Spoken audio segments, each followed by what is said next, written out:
Sa lubungan ka mo, pigaan ka man sa Tapos, babe, Gabing ano. no? Ayan.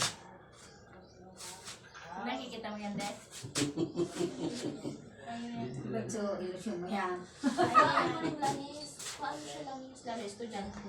Mas katong kuha niya sa mga ano mo yun nila, mga roaring cars. Paano yan? Kung masipag ka nga, di pagtutulong oras, magbutang ka. pwede pagbutang sa uso lang is. Kaya pagkuhan. Pwede te, kaya akin mo sa pagyabang ako. Pinatom ka na nga sa dito, 30 din ako. Pinakagusto ko na yan. Yan yun. Ah, Ah, talaga? Panamis lang. Saro na pwedeng magamit ulit. Dapat, iba man sa pang negosyo mo, iba sa para sa ano mo. Ako, binakompleto ko. Kamas kisa kamot sa na magalos kang balayo or mag-ano ka dyan. Sa mga tao na nakakahalubelo mo. Yari, sa... Kung minsan Basta, magsakit. inubos ko. Pero pa budget. Pero, Basta pag ano, asilo, lunis, adi man ng pirme. Lunis ako nili. Sa pangontra. Dapat, ang importante sa ito, mag-exam nga na akas mo. Kaya ibigay mo kay Mahalalulo yung pinaka-ano talaga niya, kumpletong pangalan. Pangalan. Kaya saan siya mag-exam? Sa Para masubaybayan ni Mahalalulo sa pag-ground niya. service at mag- Oo.